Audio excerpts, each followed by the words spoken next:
Well, hi, welcome to another video. How are you guys doing?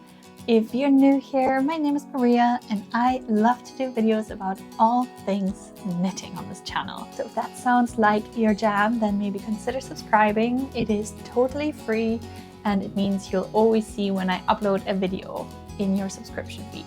Today, I am going to take you through my yarn stash. I thought it'd be interesting to just see what people have in their yarn stashes. It is not the biggest of yarn stashes, but I like how concise and compact it is. And I wanted to talk a little bit about my most favorite yarns from drops, because I'm mostly knitting with drops, obviously because of the affordability, but also they are just really good yarns. And I wanted to share my favorites with you. I also have some Knitting for Olive in there and some thoughts on that.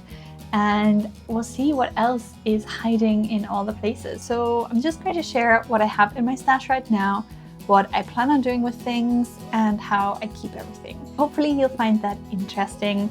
If you want to, grab your whip, grab a little drink. I have got a ginger and lemon tea brewing over there, and just get comfortable because we'll be chatting for a while today.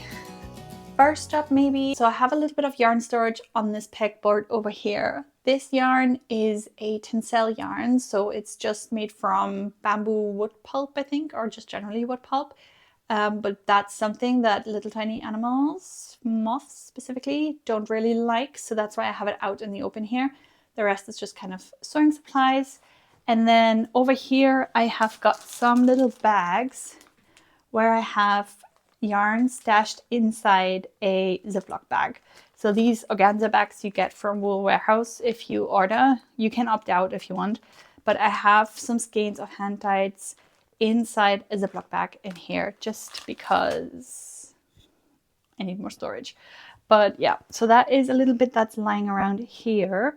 And then I have a little card on the side where I've got some yarn in which I had stashed away for a specific project, but maybe didn't really get to it. It's basically project-sized quantities of yarn, not any leftovers of anything.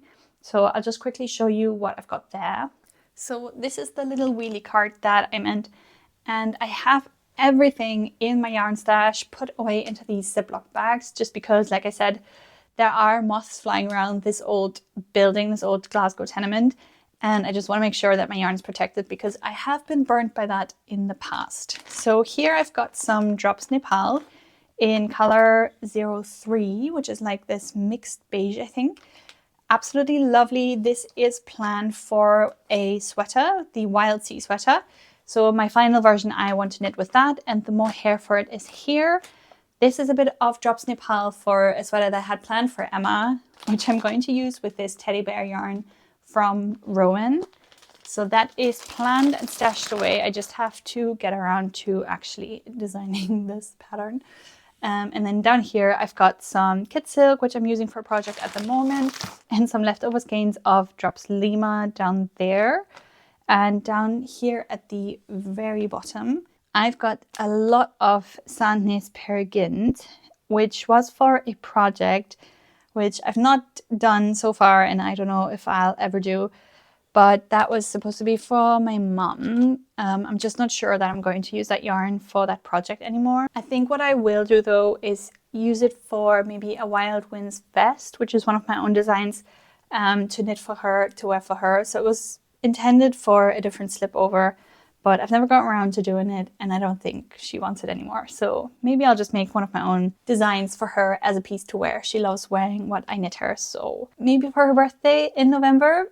I don't know, we're gonna see. So I'll take you over to my main chest of drawers where all my yarn is stashed now. My big main stash of yarn is in this IKEA chest of drawers with 3 big drawers.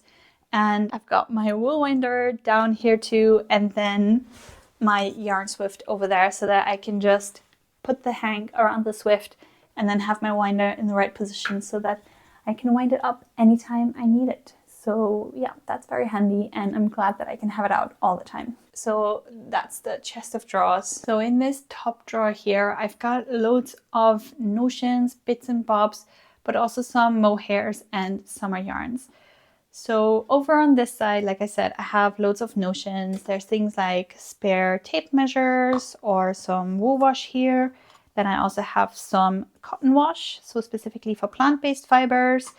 I've got some combs with which to take care of my knits. I've got my T-pins, and in the back there's my Knit Pro comb pins. These one here for blocking my knits. I also have some spare interchangeable needles here, which are not the main ones that I use. I love using my C-knits, but they're in a little project bag at the moment. I also have this little pouch here where I keep some spare stitch markers, needles, scissors, kind of anything I need on the go. Usually there's a tape measure in here and a crochet hook as well. And then I can just throw that into a project bag and know that I have every little bit that I might need at hand. I also store all my buttons here, and I have this little felting mat, and it goes with this sort of needle punch device. If you've done felting before, you know what this is. And I was just trying to see whether I could easily felt 2 strands of yarn together to knit without having to weave in so many ends. And I also have my little tags here where I love to write down the yarn that I've used, the needles, and then the working gauge for any swatches that I'm making. And then once it's blocked, I write down the actual block gauge. And then I just staple that onto the tail of yarn. And then I always know what needles I've used, what yarn I've used for my swatches. So if I see one on my little swatch wall and I'm getting inspired by it, I know exactly what I've used and I don't need to swatch again. I also really love these. I wanted to show you these. These are really small. How small are they actually? They're like, yeah, they're the 10 centimeter DPNs. These are really good for teeny tiny baby sleeve circumferences. If you're not into magic loop, these are really useful. So I have a bunch of those here. And then just loads of kind of things I don't use regularly, like some older stitch markers, some stitch stoppers that came in a big tub, some elastic to weave into necklines that have lost their shape. Yeah, loads of little goodies here. I also have my anti-moth spray. So whenever I wash one of my sweaters, I apply this afterwards once it's dry. Let that air dry just to protect them. And then I have them in little boxes that have a zip around so that nothing can get in there. And on this side, I have the first few bits of yarn. So let's get over here. So on this side, I have mostly mohairs and then summer yarns. Usually I have just small quantities of it because they are all leftover yarns from certain projects. But I love keeping them because I often have just few ideas or I want to try something. And then I have the yarn ready to swatch. And if I want to, I can buy the big quantities that I need. In terms of mohair, I've used a few different ones over the years. So the one that I've used the most definitely is the Kid Silk by Drops, which is unbeatable in price for something that has purely animal fibers in it. It is very soft. I like the color choices that they have. They're great color choices. What I will say is that usually the silk strand in the middle remains sort of light in color, no matter what the color is. So that's always quite visible. But I love the kind of fluffiness of it. It's not itchy or scratchy at all. And like I said, they have a great color choice and unbeatable in terms of price. The kind of silk mohair that seems the most sort of different to me out of all the ones that I have seen and tried is the Knitting for Olive soft silk mohair, simply because they also managed to dye the silk strand. So everything is really quite uniform in color. Obviously very, very soft, and Knitting for Olive stands for eco-friendly practices. This is, I think, the most expensive one out of all the ones that I've tried, but I can definitely see how this is luxurious and absolutely worth it. And like I said, if you prefer more of a uniform kind of color in your silk, then try out Knitting for Olive because they do manage to dye the silk strand pretty well. And the other silk mohair that I have tried is the Filcolana Telia, which is definitely the most sort of fluffy out of all of them. It creates the biggest halo around your kind of knit, which is something that you really have to like. So definitely very, very fluffy, very soft. But if you don't like your knits to kind of be that fluffy and have, you know, that little halo of the mohair around it, then you might not like Telia, or if you don't really like it shedding too much. But it's definitely a really lovely type of silk mohair that I've used in the past before for a few projects, and I really quite like it. I think price-wise, it sits sort of in the middle between the kid silk and the Knitting for Olive soft silk mohair. But yeah, those are kind of the main mohairs that I have used so far. I also have an Isaga silk mohair in here, which I bought to try something out, but I haven't gotten around to it. It just kind of didn't feel like the right fit. So there's just one skein of that sitting in here. It's this lovely red color. And you can see here as well that the silk strand is quite prominent, whereas the Knitting for Olive one has done that quite well. Hope you can see that. And actually also the Telia is quite well colored. But yeah, those are the kind of main mohairs that I've been using and enjoying. And the other bit that I have in here is some summery plant-based yarns. I've got a few skeins of Drops Belle left in a couple different colors. This is okay to knit with, not my favorite, because it's quite easy to pierce through the strand and it kind of comes undone, and it just feels a bit sort of funny. It has a funny resistance to it. I don't really know if I love the texture of it. This is a mix of cotton, viscose, and linen.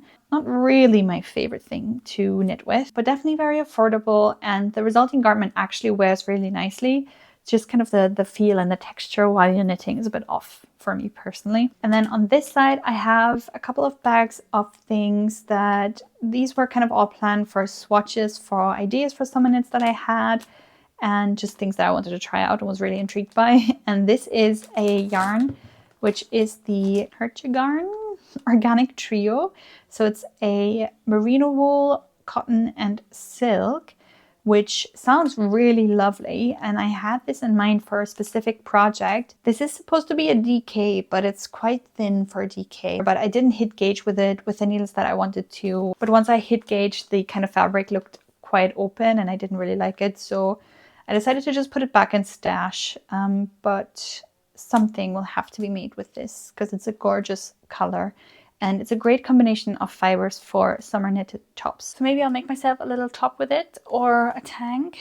The only thing that I remember is when I made the swatch, the color bled quite a bit.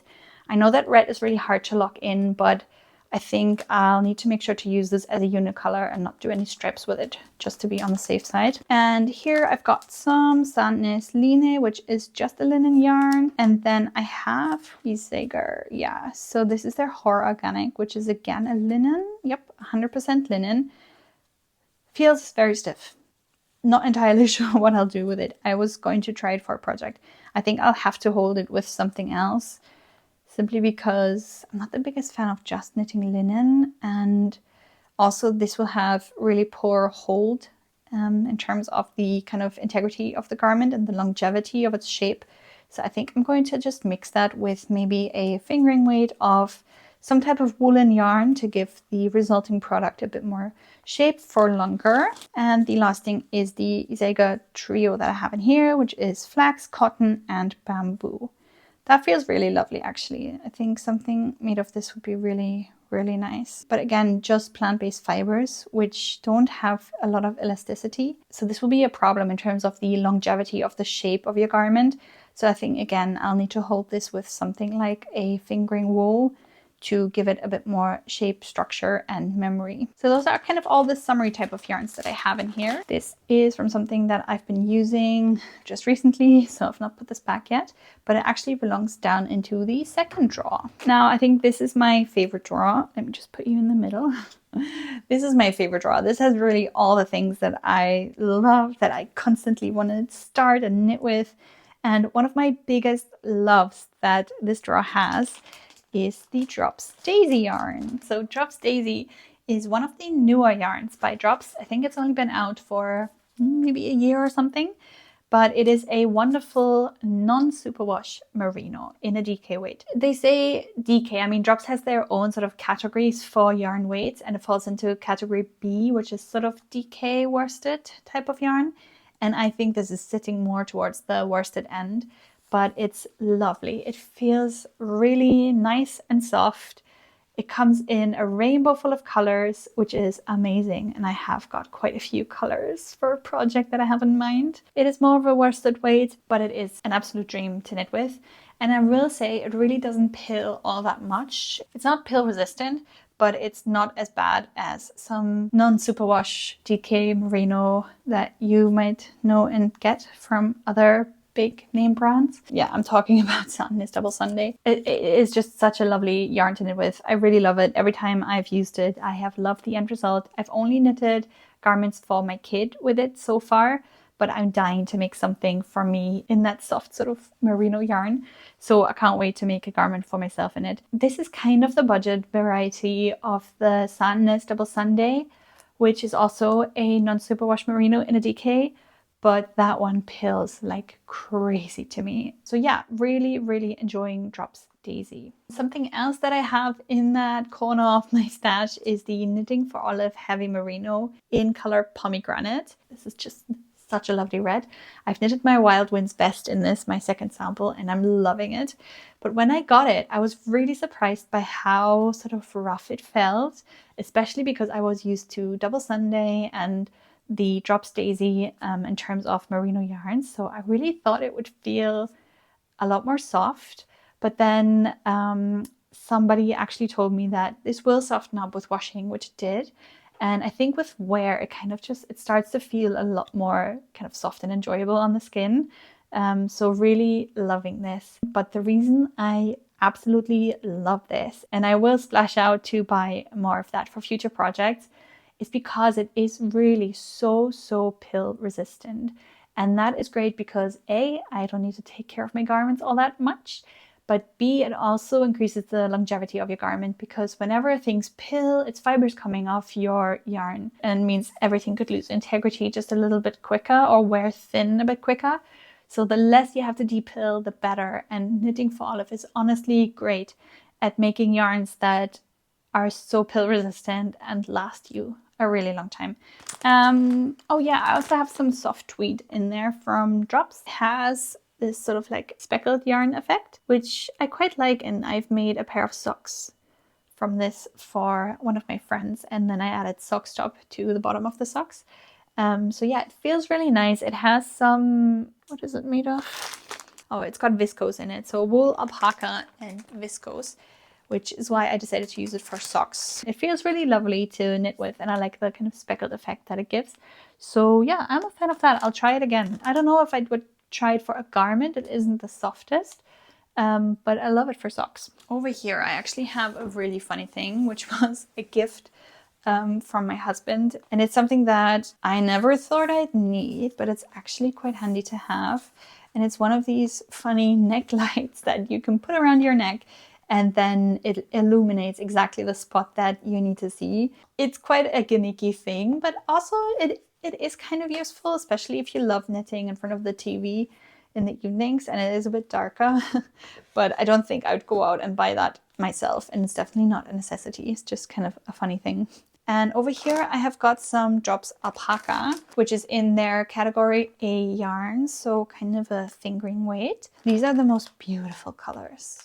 That held double in a cardigan or something. So nice, and obviously so soft. So really loving that. I can't even remember. I think I bought it for a project that I wanted to try and then didn't end up doing it. But I love trying out things with Drops Alpaca held together. Very lovely yarn, feels great, just need the right project for it. More Drops Alpaca. I think this white and these were supposed to go together in stripes. Over here I've got Drops Flora, which is, so Drops Flora is kind of in the family of Lima and Nepal, because it has the 65% wool, 35% alpaca in it. But the Flora is basically in their A weight, so kind of fingering weight. Lima is the DK version, and Nepal is the Aran version. I love all three of those. Mostly Nepal, we'll get to that later. Got that in a different color here, in another color here. Again, a cardigan that I wanted to make, but then ended up unraveling. And part of it I've actually made into a slip over, but there's still loads left. Over here, I mainly have just kind of single skeins and bits that were left over from projects. Here I have, this was one of the biggest disappointments of yarn that I've ever ordered. I'll show you. So this is Drops Merino Extra Fine, which is their Superwash DK Merino. And I bought this online. The color was called light beige and really looked like a light beige. But in real life, it is way more of a light gray color. And I got so disappointed when it came in the mail. I don't even know if I could have sent it back, maybe, but I ordered the quantity for a sweater for myself, because obviously you always want to get enough from the same dye lot. So I had a ton of this and I just didn't know what to do with it because I really didn't like the color for a garment for myself. So what I've been doing over the winter months is actually knit a lot of refugee hats with this, just because it is a superwash yarn, it's in the right weight, and it's really soft and warm. So I think loads of people would enjoy wearing something like that. So if you don't know the refugee hat project, I have created a hat pattern last October where all the sales from October till March this year went to Refugee, which is a Glasgow-based charity. And then we could also just make the hats and donate them to them because they pack welcome packs for new arrivals. And everybody kind of would get a hand-knitted hat that way. So they help forcibly displaced people who come to Scotland get a nice warm welcome. So yeah, we raised quite a bit of money for them, I think over £700, and made a few hats. And I made a few in this yarn because it was just perfect for that. And I still have plenty left, so maybe I can just knit a few more for winter. But also, my mother-in-law is a very keen sock knitter, and I'm sure she'd also love that yarn. So I have options of getting rid of it because I really don't like the color for garments for myself. So yeah, I kind of do want to start getting rid of it as much as possible. And the other skeins, like I said, are just little leftovers from projects, or one is actually just an interesting one that I wanted to buy and see what it's like and what it looks like knitted up. And it's the Isager Eco Baby, which is 60% baby alpaca and 32% organic cotton. But the way it's spun was quite unique. I haven't seen that before, and it's in that chain net spun construction, which basically means it has a hollow core and is kind of like an I-cord almost. So it gives it a lot more loft, but it also gives it a lot more elasticity, which is something that cotton usually lacks. But obviously this also has a lot of alpaca in it, so it is stretchy because of that too. And then I just have a random selection of tiny bits of scraps. I keep them usually just also because I sometimes have to repair knits, and it's good if I just have a little bit of the exact dye lot left, just to maybe do a bit of duplicate stitching over a stain, or if there's a tear in something, or if maybe an elbow or an underarm needs reinforcing, then I have a yarn that matches. So I tend to keep my scraps, and then again I use the little tags that I showed you in the beginning and just staple them onto one of the ends, and then I know what yarn it is, what color it is, and what dye lot, and maybe even what I used it for. So yeah. In the last drawer here, I kind of have things that I don't use as often. So again, a little scrap ball compilation. And then I have my favorite yarn, which is Drops Nepal. Let me show you. I have knitted quite a few things with Drops Nepal, and I always love wearing it. It's an Aran weight yarn. Like I said, it's the wool and alpaca composition from Drops, and it just comes in the most beautiful mixed colors. This is my absolute favorite. This is their green shade. I love holding it together with their kid silk. It just makes the most beautiful and also quite durable knit. So love all the Drops Nepal stuff. I also have this sort of grayish color. I have got the beige that I've shown you before. I also have some of the purple here, which I don't even remember why I bought the purple. The color mixes that they do, I really love. I also have a bit of the big merino here. So again, the superwash variety in a blue, which I wanted to make a balaclava for a friend with. I got a t-shirt quantity of the cotton merino from Drops, which I only noticed that it was a superwash after I've ordered it. So as soon as I saw the label, it said superwash, and I really didn't want a superwash. I wanted a cotton merino to have a bit more integrity from the merino. But obviously with a superwash coating, that kind of goes. And so now I have two very slick yarns held together in here, or two very slick fibers held together in here, which was a bit of a disappointment. So the project that I wanted to make with it, I didn't end up making. But maybe I'll find a use for it one day. Probably again, maybe holding it together or something. I don't know. More hand dyed. So this is actually something that I've shown you before in a video. The Woolly Good Gathering that I was at a few weeks ago, I've bought this blue over there to go with this pink. This is a lovely combination. You can't see it very well here. I'll do cutaways. But the pink is called Foxglove from Ballyhora Fibers. It's so vibrant. It's so beautifully pink, literally like foxgloves. And I loved it together with this blue from Crookston Crafts. And I'm going to make a little cardigan for my kid Emma with it. I'm going to make her the Wild Meadow cardigan again because she is growing like a weed and she needs a new size already. Then I have, this is quite sentimental, I have a couple of skeins of New Lanark, I think Chunky. One skein of New Lanark Chunky here, which the New Lanark spinning mill is very close to where I live, but they have only recently closed the spinning mill, so they're actually not producing any yarns there anymore, and they have been doing that since 18 or 17 something, so a huge tradition, but they've just closed it down, which has created a huge uproar in the fiber community. If you actually want to see what it looks like, I went and did a tour of the mill last year in summer, and there is a vlog up which I'll link up below, so if you want to see what the mill looks like from the inside and how everything works, there is a video on it. But yeah, very sad that they've stopped producing. I also have a skein of the DK Natural Black Caithness yarns. That is also a local Scottish yarn which I got at Glasgow School of Yarn last year, and it's a beautiful rustic yarn. It says it's a DK, it looks a bit more towards the worsted side, but I just imagine this being great for socks, or maybe even, you know, the felted slippers that you can make. I think something like that would be great in this yarn. So that's kind of what I have it earmarked for. But I just love buying local yarns and kind of experimenting with it and seeing where the journey takes me. Now this is definitely in the naughty corner. It's the Alpaca Boucle by Drops, and I just had such an immensely hard time maintaining my gauge with this, and the swatch kind of didn't change shape as much as the finished garment did once it was washed. So the sweater ended up being really, really small. And the way that the fibers are looped, it's sometimes really hard to get your needles in. And then you're catching a loop instead of the thread. And it was a bit of a mess to work with.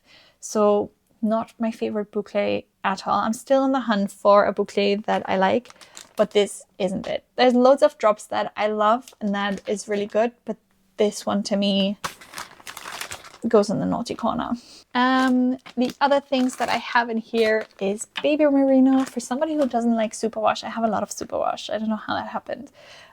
But this is the baby. I think actually it happened because I was planning on using this for knits for my kid Emma, and because I thought this will have to go in the washing machine because I won't have time to do hand washing. I wanted to get loads of superwash, so I think that's why I ended up with loads of that. Also have some Sandness alpaca silk, which feels lovely and luxurious. Wanted to make a little blouse with this, ended up not doing that. That's why this is in stash. It's a fingering weight, so I usually hold it double. And then some leftover skeins of Sandness Sunday. Yeah, just Sandness Sunday. I made a festival sweater for Emma with that, and then used it to make a festival sweater for me, but instead of using the Sunday as the main color, I used the double Sunday.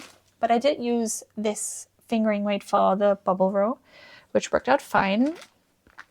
And then again, loads of kind of tiny kind of leftover skeins of something. I usually use these for either stripes for socks or embroidery, but this one here, this one is a very sentimental yarn. It's from Wool and Flower. It's yarn that I bought at my first time at Glasgow School of Yarn, and I made Emma's coming home outfit from that yarn. So I still have quite a bit left over, but yeah, that's very sentimental to me. And over here we have actually one of my favorites, which is the Filcolana Arwetta Classic. That is a superwash merino and nylon. It's so beautifully soft and it creates such a nice kind of lofty, warm sweater, especially together with that Filcolana mohair, silk mohair that I've shown you. That is such a match made in heaven. I already have a project in mind that I want to make with that combination, and very sturdy and long living. This is a Yawol sock yarn from Lang. I don't know if I'll make fingering weight socks. I'm not really a fingering weight on its own knitter, so I don't know what I thought about it. But I just love the idea of the reinforcement thread that they give you with this skein. So that's why I really wanted to try it. But I have yet to convince myself that it's worth knitting fingering weight socks. Anyway, and then over on this side, I have these sandwich bags, which are the bags that I put all of my knits in. They are really sturdy. They have these kind of pull tabs, so it's really easy to close and open. They're quite good. I wish they would keep the air inside a bit more, because I always squeeze out all the air to fit everything in, and then when I try to open the drawer, everything's expanded again. But yeah, I found them on Amazon. They're quite good. It's just too moth-proof, my stash. I've got a big jumper here, which I need to repair. The hem has broken and ripped, so I need to repair that.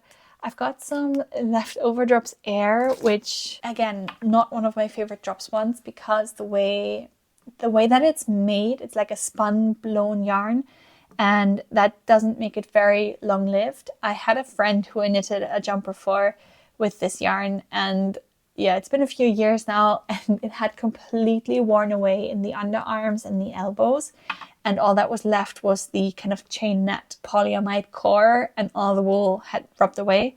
So it feels lovely and soft, but it's actually not very long-lived, and that's why I don't really like it. So I have the skein here because I did some repair work on that sweater for my friend. And then I have, I think these are some penny gloves that I've made, which have ripped. This was made with one of the West Yorkshire spinner yarns.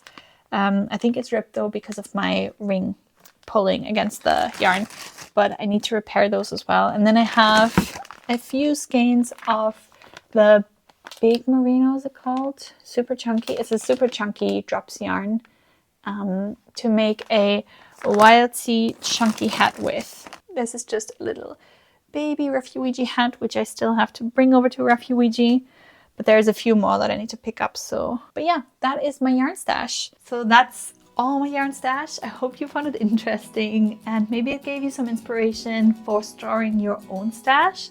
Like I said, I had to kind of moth-proof everything a while ago, and it seems to work out really well having it in these clear plastic bags. Everything is easily accessible, they seem to last really long, and so far so good. No moth has made it into a skein yet. Like I said before, if knitting is your jam, you're in the right place here, so consider subscribing. And if you want to support me and my channel, the best thing that you can do is always click on the next video that YouTube suggests to you. That is always a big badge of honor for every YouTuber. Keeping people here the longest is what YouTube wants to see. So hopefully you enjoyed it. Thanks for spending some time with me, and I shall see you again soon in another one. Bye!